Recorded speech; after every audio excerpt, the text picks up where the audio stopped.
Greetings, grace, and peace, family. We are focusing the whole month of January on digging deeper into purpose.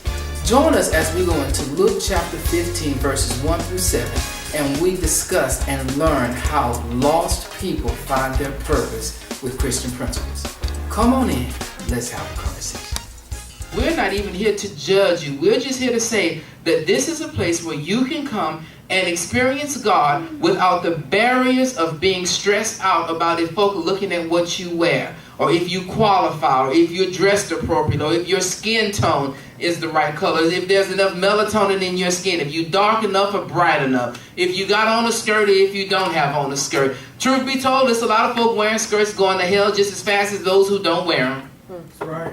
So we just need to kind of remove all of the barriers. And I want you to know that we are a church that's concerned about one.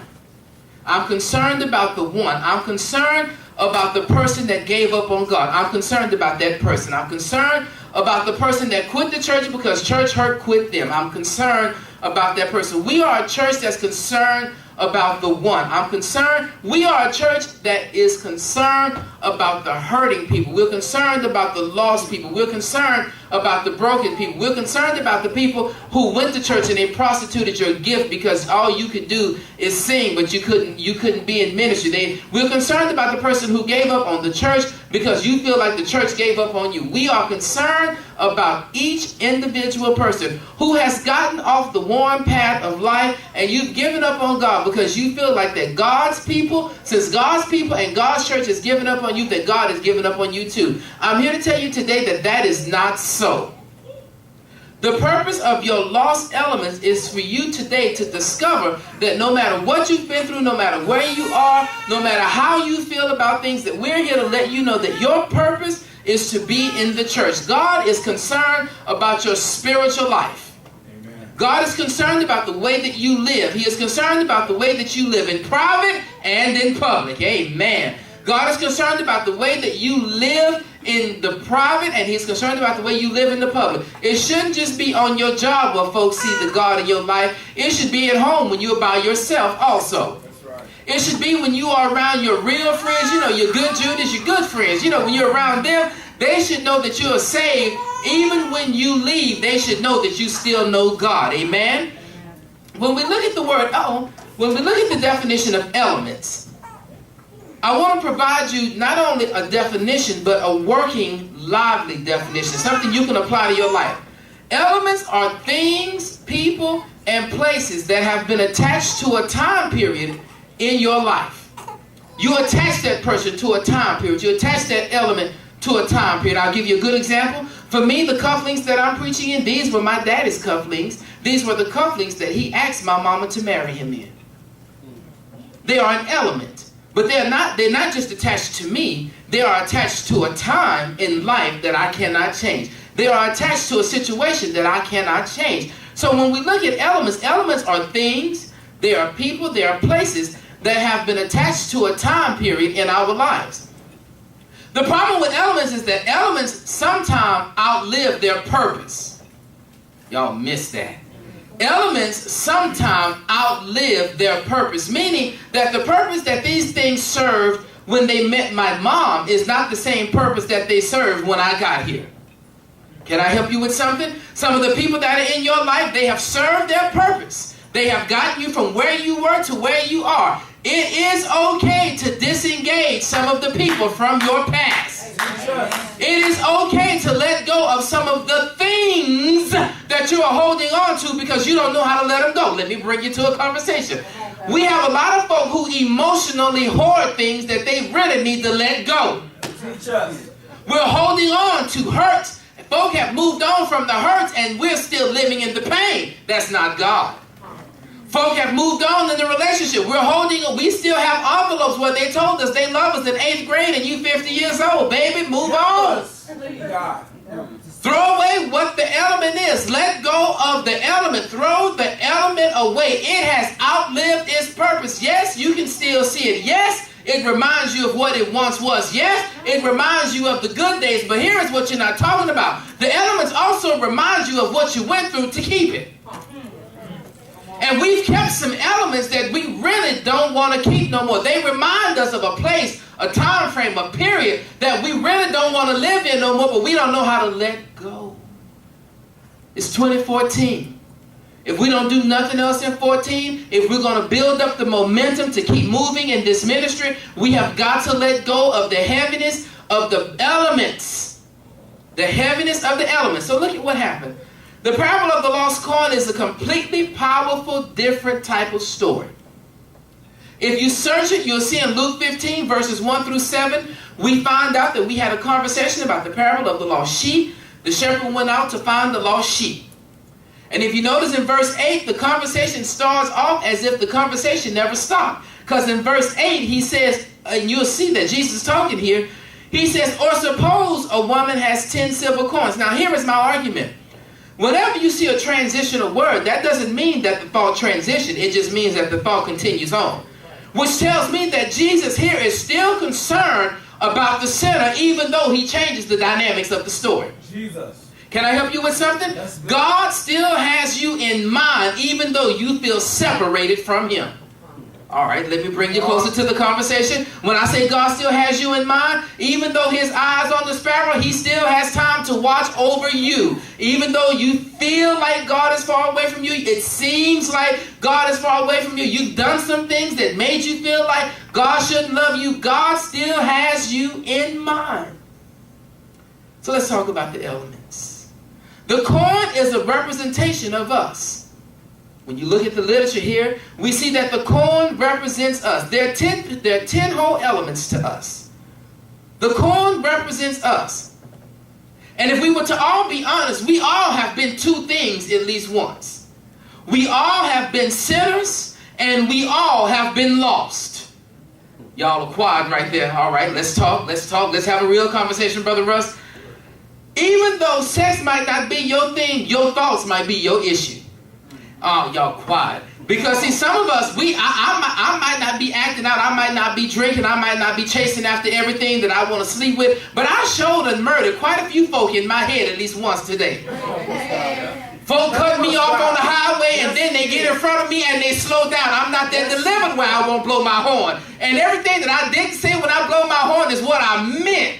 Yes. Y'all saved, all right, I'm sorry, y'all saved. And I did cuss when I blow my horn. I just didn't blow, I didn't say it out my mouth. And how I know that God heard it? Because whatever man thinketh, so is he. Teach us. So then, here it is, I'm in my element. So the coins represent us. We all have sinned, and we've all gotten off the beaten path of salvation at least once. And so Paul records here because, folk don't think that sin is inclusive. Folk think that sin is exclusive. So Paul came back and verified that for you traditional people, because the folk who get saved and they get too old to go out and club, they start reminding you shouldn't club. Well, didn't nobody say that to you when you was clubbing? Yes, that's right. Didn't nobody say nothing to you, and if they did, you didn't listen. So didn't nobody say nothing to you. So I understand you're coming from a place of your testimony, but the way you coming at me sounds like you just don't want me to live my life. And then I'm going to have to make some mistakes in life in order to grow up. Right. Oh, man, y'all quiet, all right? So look here. Paul says, look, in Romans 3 and 23, because I need y'all to check this out. Paul says it in order. He says, check this out. For those of you that are deep and wonderful, and you forgot where you come from, just in case you forgot, check this out. For all of y'all have sinned and fell short of the glory of God. Not y'all, all of us. That is inclusive, not exclusive. So when you see folk who tell you, babe, I've been saved 40 years, that's great, but you in year 39.9 before you got saved, you was a part of that all. Yeah. Everybody, at least once, they have sinned and they have fallen off the path. Sin is inclusive to the body in Christ. It is not exclusive. Now, when we look at this, I agree that the two texts, they mirror each other, 1 through 7 and then 8 through 10. But then Jesus changes the characters of the text, and then he changes the dynamics of the literature. So then we have to study what is really going on. So in verse 8, we find that there is a discovery going on. And I don't have my normal 3 points and an illustration today. I just kind of want to talk to you, and I want to dig into the text a little bit. Then I want to argue a question, and then I'm going to go away. It says in verse 8, we find that the discovery of the joy that heaven gets over the return of one soul requires happiness. The one sinner that discovers that God loves them enough to cause joy is what makes heaven moves forward. Now let me bring you back to a conversation. What does joy look like? Joy for some, because you know some folks, they attach elements to their joy, when really that's their happiness. All right, y'all missed that.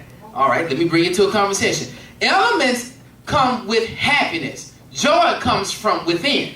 Elements come from without. Joy comes from within. So when you look at folk attaching elements to their happiness, they're attaching something from without to something that's without. But when you see a manifestation of joy, that has to come from within. And so when we look at the sinner who decides to get saved, heaven gets joy, not happiness. Jesus. All right, so watch what happens. The elements, let's look here, let's study what happens. Now this is why I'm going to get in trouble, because the theologians and I, we disagreed, Brother Mike. I had a full-fledged disagreement with the theologians, because most theologians, they argue the text, oh, just be grateful that the woman found the coin. I'm mad at the woman. Watch what happens. Here it is, the story. The woman has 10 pieces of silver coins. The coins are worth what she earned each day. So one day of work equals one coin. So that meant that she got one piece of silver for one day's work. And so that meant that over 10 days, she earned 10 pieces of silver. So here is what happens. She worked a 16-hour day, and a 16-hour day, Brother Bubba, only equaled one piece of silver. Yep. I'm going to just bring you to a conversation. I can't say that I'm going to work 18 hours and the sum total of my day equals one piece of silver, Sister Jen. Y'all would have to come get me. There would be an explosion on the spot that I stand at, because my deliverance, my salvation, and my understanding, it would have evaded me at that point. And then I again would be found that all have sinned, because I would have had to touch somebody by then. And then I would switch from the Pentecostal church to the Apostolic church and become an aggressive church, because at that point I would have to lay hands. Yeah. About my paper. You messing with my paper? Not my coin. You messing with my coins and my paper and my deliverance, and you mess with my money, you mess with my understanding, and my understanding ain't always the best on a good day. Preach the word. And then you bother. So this woman had 10 pieces of coin, silver. Some suggest that the coins were a part of a hairdress, because, you know, the Middle Eastern women where this text took place, they wore coins as a part of their hairdress to cover their forehead. But now here, sinners are the coins. We are the coins. And in case you forgot what you were, you are nothing more but a sinner saved by grace. Y'all quiet, all right? And in case you got excited about being able to wear your Neiman Marcus and your Gucci and your Prada, you are nothing more but a filthy rag dressed up in an expensive rag. That's the book. That's the book. Ooh, that was right. And so here it is. Sinners are important to God, because if they are important to God, then the sinners need to be important to us. Why should the sinners be important to us? Because we all have sinned. Here is the conversation. We just have amnesia about what we sinned about. Help us, God. We have amnesia that we was at the club, and that we and the only crown that we was worried about came in a purple bag or a black bag with gold stitching. We wasn't worried about the crown of life. We was worried about the liquid crown. Don't act funny with me. We wasn't worried about our salvation when we was out there. We was worried about our sins. Help us. And we were worried about if we were going to get home safely. So here it is. God is concerned about the sinners, because if one is not in the whole, God has you in mind. Freedom Temple is concerned about the one. We will never outgrow the walls of a church, because until everyone is saved, there is yet room for you at Freedom Temple. That's right. Unless everyone has an personal experience with God, and they have a chance to meet God and see God and know God for themselves, we have room for you at Freedom Temple. And let me help you out. There is no perfect church. It ain't. I done searched all over, couldn't find no perfect church. Searched high and searched low, Brother Russ, and guess what? Still didn't find no perfect church. But let me help you out. I messed up Freedom Temple being a perfect church when I joined. Come on, pal. Yes, you did. I did, because I'm not perfect. I'm not. Don't put me on a pedestal. I'm still human. The reason folk have a lot of issues with Jesus is because King James painted him to be as if he wasn't human. He was human. He got irritated with folk because he would repeat himself twice. That's how you know his anger came. When your daddy got mad, the same thing he did. And so I want you to know that at Freedom Temple, there is room for everyone who is willing to come and experience God for themselves, who wants to come and live in their freedom. Come worship God in the midst of your brokenness, in the midst of your sin. If you smell like weed and you've been smoking weed, guess what? I'm all right with you. Come on to the church, because at least I know what you are. Come on, FTC. Come on in here. I got room for you. If you're a paid whore or you're underpaid, I got room for you at Freedom Temple. I wish you preached. I got room for you. If you're an addict of any kind, we got room, fact about it. And there is no perfect person in this church, and I'm here to let you know the first person that's going to tell you they wrong is me. Help us. Transparency is the key to evangelism, saints. Folk need to see your scars. And we need to get to the place where folk know that it's okay to be broken and God still loves me in my brokenness. Y'all quiet, all right. So then the woman, here we go. The text shifts because of the woman. The text observes that here we find a woman with 10 coins and she lost one of the coins. What element is the woman to the story? The woman represents God. So here it is. Let's go back. Let's put this in perspective. Chapter 8, 15 and 8. Chapter 15, verse 8. We start off, woman has 10 coins. We know that the coins represents us. One of us got lost. The woman is God. Notice what the woman does. The text says that the woman starts looking for her lost coin. Come here. Can I help you with something? Can I help you with something? That's good. God is out looking for the lost. That's good. You don't have to go looking for him. He's actually out looking for you. Help us. The church is the catalyst where the lost should be able to come and find God. Yeah. Jesus. Y'all, this is good stuff. I know I'm not. This not the shouting service. We gonna catch that on next Sunday. But here is the conversation. The church is a hospital for spiritually sick people. Yes, it is. The church is a place where the emotionally broke, the psychologically unstable, the physically lame, the spiritually broken should be able to come without having to pay any level of restitution and meet God. I wish you preached. That's good. The church and the Shriners Hospital should be the only two hospitals that does not have a financial exit booth. Yes. You preaching. Go ahead. That's good. The woman is looking for her coin. The coin is misplaced. The coin leaves where it is. Now here is my conversation. Nobody ever asked how the woman lost her coin. Nobody should ask you how you lost your freedom. That ain't nobody's business. I don't want to know how you got broken. I don't want to know how you got messed up. I don't want to know what broke you that caused you to start smoking weed. And then because you couldn't get over that depression, you started smoking crack. I don't want to know all of that. What I want to know is, do you want to come out? Jesus. I don't want to know why you're doing what you're doing, why you're drinking what you're drinking, why you're smoking what you're smoking, why you're sleeping with who you're sleeping with, why this does that for you. What I want to know is, do you want to be healed? And if that's what you want to be, I got somewhere for you to be.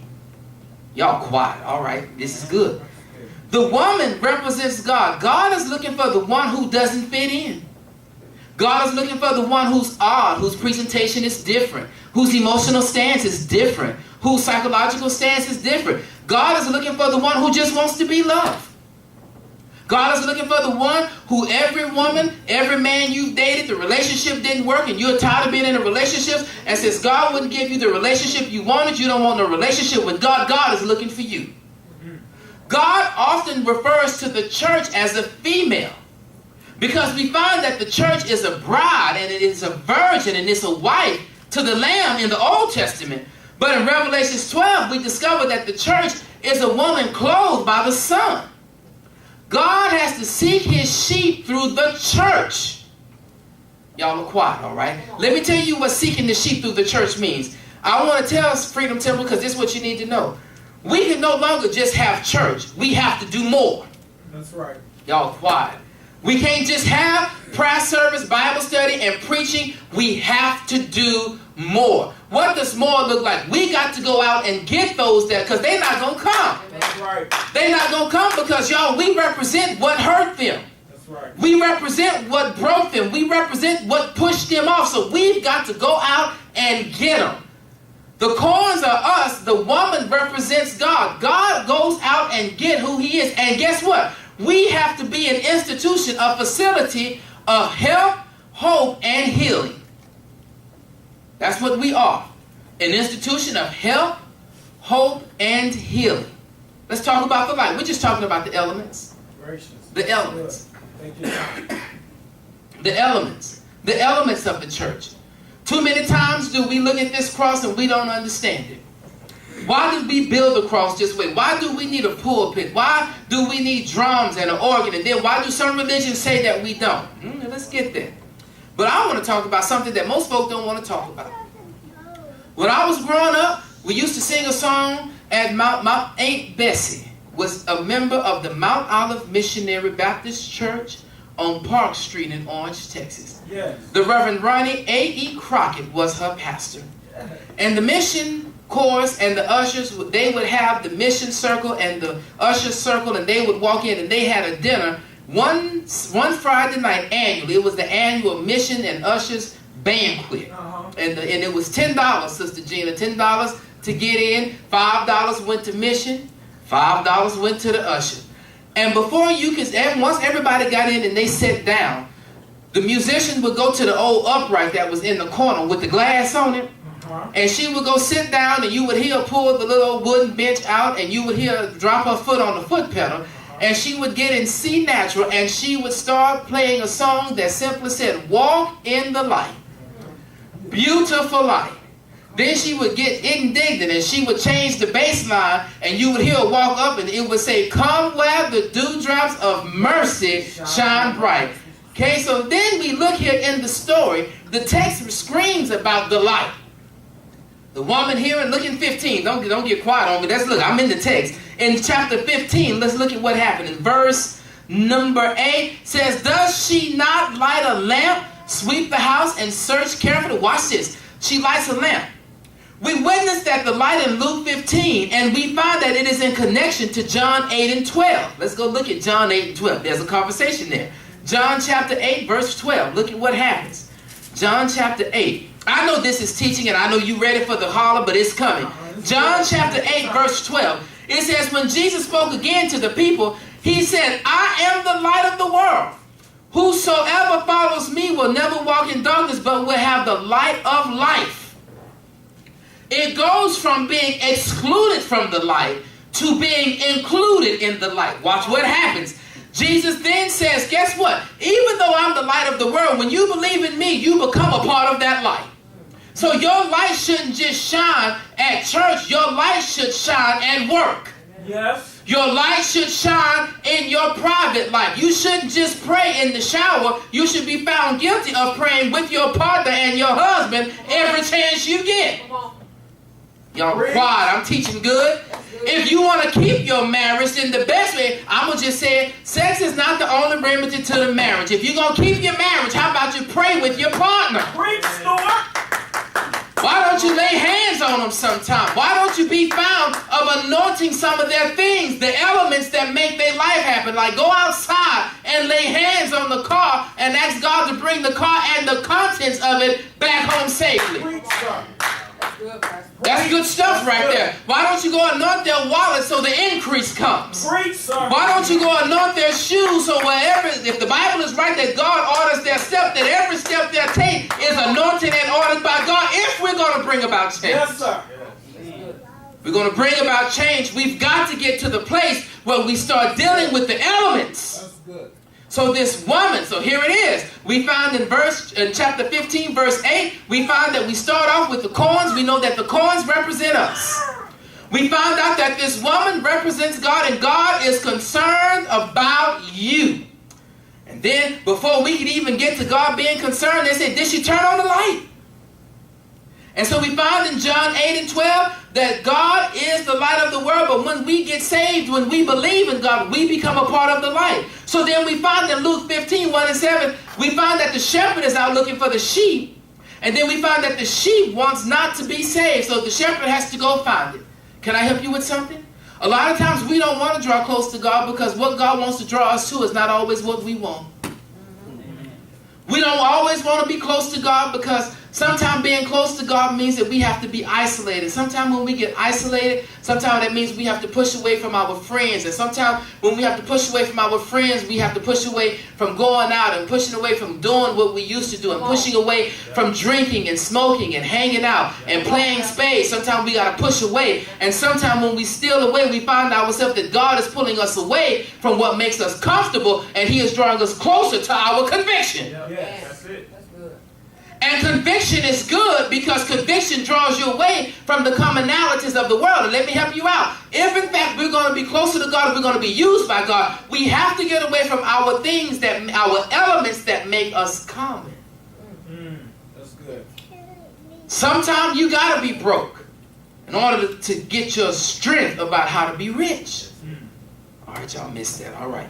So the purpose of your light is to be placed on a lampstand, to be elevated in darkness, to help others see their way while they're lost. Can I help you with something? The reason we don't want to be found in church where a pastor can hold us accountable is because we don't want pastor to know that we still doing the things that we do. We don't want folk to know that we still do what we do and we yet want to be in church. We don't want to be found accountable. We don't want to be held accountable. That's why we get mad when our boss calls us in and say you were 10 minutes late. We don't want to hear all of that yang. Well, how about you own it on the front end and just come in and say, look, I messed up. What would happen if we just went and told God, look, you know what, God? I did it and I'm sorry. God, I did it because I needed to take care of this and I didn't mean to, but God, I'm sorry. God, I don't mean to hurt you, and I don't mean for you to feel like I didn't want you in my life. But God, I need you to turn on my light. Why do we turn on the light? Because the light draws people in. You go study the history of a lighthouse. The lighthouse was built because there were ships that were lost, and the only way that we could get them in, no matter what was going on, because the fog would blur their vision. Can I help you with something? You are a ship. You have a sail. But where you're going, your vision is blurred. Where you're going, there is some darkness. Where you're going, you can't see straight. And so you need someone to help guide you in. That's what the light is for. The purpose of the light, the church must be the light that everyone sees in the midst of their darkness. What does that look like? That you know what? I might have to admit, you know what? I was a drug dealer. And that be my truth. See, we don't like to talk about truth.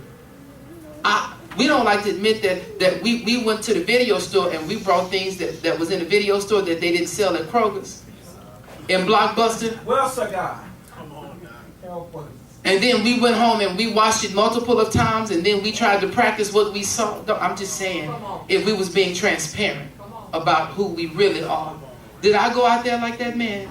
I did. I'm going to put my right signal on. Because when we start being transparent, folks need to know that my addictions are birthed out of something that broke me. I do things because I don't know how to come out of what I'm doing.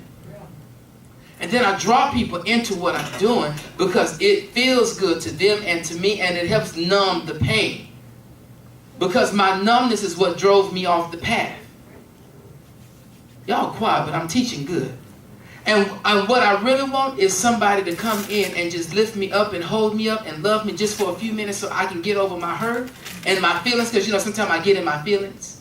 And so then we find in Luke that David comes along and he verifies it in Psalms 119 and 105. He says, the word of God is a lamp unto my feet and a light unto my path. Why did my path have to be lit up? Because I can't see where I'm going. That Elon, when I'm going through what I'm going through and where I'm broken and where I'm shattered, I don't even know how to put the pieces back together again. And I need God to come help me out. Y'all ever been there? Y'all quiet today, but I'm teaching good. And I don't know how to get over this no more. So then so here it is. David comes along. He says that when we talk about the light in 2 Samuel 22 and 29, he says, the Lord is my light and my salvation. Then he got indignant and says, well, whom shall I fear? Now, here is my argument. It ain't the outside forces that we fear. It's the inward. We don't like our inward forces because our inward force reminds us, Brother Russ, of what we went through. Our inward force reminds us of what we've been through, how we did it, who we did it with, how often we did it. We don't know how to come out of it, so we don't like to do. That's why we don't go to sleep, because we don't like to handle what we've been through. And because when we go to sleep, we are forced in at that point to deal with it, because God brings it before us and he wants us, all he asking for is not for you to deal with it. All he asking for is for you to let him save you. Good. Come on. That's all he really wants to do. He don't even want you to talk about how you got there. All God wants you to do is say, I need a little help. Okay, so look at what happened. Let's talk about the dust. We're going to get out of here. I promise you, we're on our way out. Is this good stuff? Y'all sure? Y'all quiet? This good stuff? All right. So let's go to Luke 15. Let's go back. I'm going to get us out of here. Luke 15, look at what it says. It says, and so Jesus is still talking here. He says, now, does she not light a lamp, sweep the house, and search carefully for it? Watch this. I'm from the country, Sister Gina, and one of the things we did every Saturday, well, every day before we went to bed, we had to clean the kitchen, and I was responsible for sweeping the whole house. Because we didn't have tile. My mama had good, rich linoleum. Don't hate me. We country. Tile was too expensive. We had too much house. Mother had linoleum that required us to wax it every Saturday, and we had to sweep it and mop it every night. And we didn't just mop with water. We from the country. We had to mop the linoleum with the bleach. Because the house wasn't clean till you couldn't breathe. Because the reason there was and then you had to open up the window so that we all didn't die from all the bleach in the house. You know what I'm saying? So I used to get mad when we used to go to church and they would sing this song, "What can wash away my sins?" I would scream the bleach, baby, because I was concerned. Yes, sir.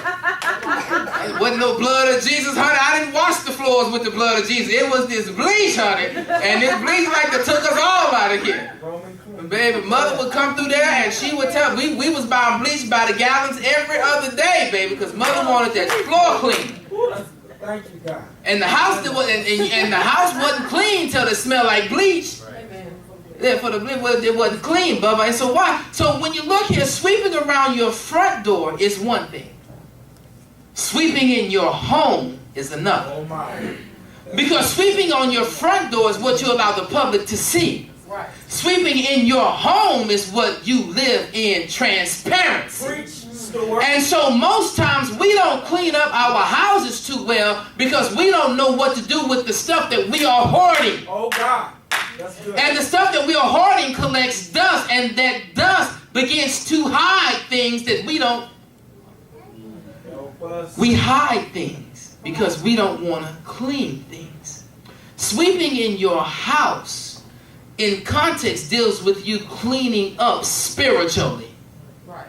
All right? So let's put the elements in place, Elon. We've got a woman who represents God that's out on the search for one coin that represents us. In a home that represents the church. So then I don't have folk that's lost outside. I actually got folk that's lost Man, in church. Please preach, sir. I got folk who show up to worship and don't know how to worship God. That's good. I got folk who come to church, Cheyenne, who don't know how to get into God's presence because no one took the time to teach them. Good. That's good. We've got folk who come to church and we tell them to get delivered and we don't teach them how to get delivered and what is the purpose of being delivered. Oh God. I'll show you what I mean. I can tell it. One of my good close friends, I was talking about fasting and she turned and looked at me and said, I don't understand why I need to fast. Give up what I love for what? I love it because it did one thing. It told me that no one took the time to bring her in and teach her what we mean. So when we look at the dust, it's a cleaning situation spiritually. The coin was lost in the house that was dark. It's a shame to be in church and still be dark. Y'all quiet. It's one thing to be in church and be in the light, but it's a whole nother thing to be in the light and still in the darkness. Oh, God.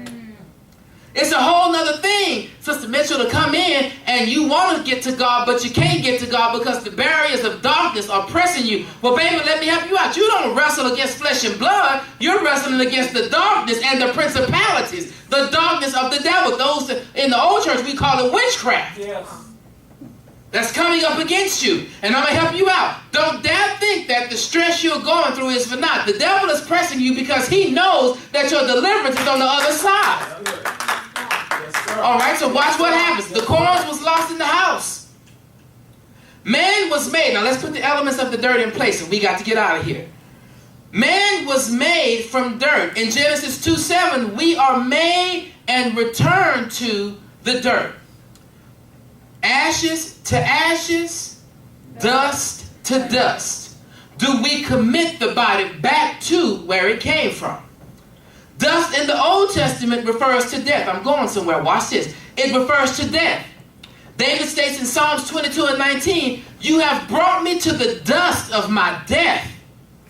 Death in this physical is to suggest that the elements have died and their purpose lives no more. Can I bring you to a conversation? There are some elements in your life that just need to die.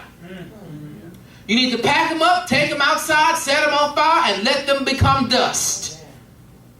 This is why cremation is important to some religions, because when you burn up the body, you go out and you return the body back in its original form to its creator. Can I help you with something? Some of the things that we need, we have, that we got, that we can't let go, we need to turn it loose and give it back to its creator. Yes, sir. All right, what does that look like? Yes, some of the sir. hell I'm going through, I need Yes, to pack sir. it up and send it back to hell and let it live sir. where it came from. Preaching. Yes, sir. Some of this stuff. So then the third thing, which is kind of where I get excited, the dust also deals with humiliation. Psalms 72:9. David paints the picture that those of us that are in the dust have to understand that people will. That people will. People will hate you because of your uniqueness. People will. People will hate you because you are anointed. Guess what? People will. That's right. People will hate your ability to have influence and ability to change situations. And guess what? People will. But when you look at the humiliation isn't from inside. It's from outside and inside all at the same time. Humiliation is when you're not afraid to tell folk, you know what? I used to be. But I'm not no more. Humiliation is when you tell folk, I did participate in this, Diane, and I did it, and guess what? It's what I used to be. I got a friend of mine, you know, we talk all the time, and he has done some things and sold some things and stole some things, and now he's standing behind the sacred desk, and folk get mad at him because of what he used to be. But if folk keep reminding you of what you used to be, you'll never become what God is calling you to be. And what you're called to be is more important than what you used to be. And if we really talk about what you used to be,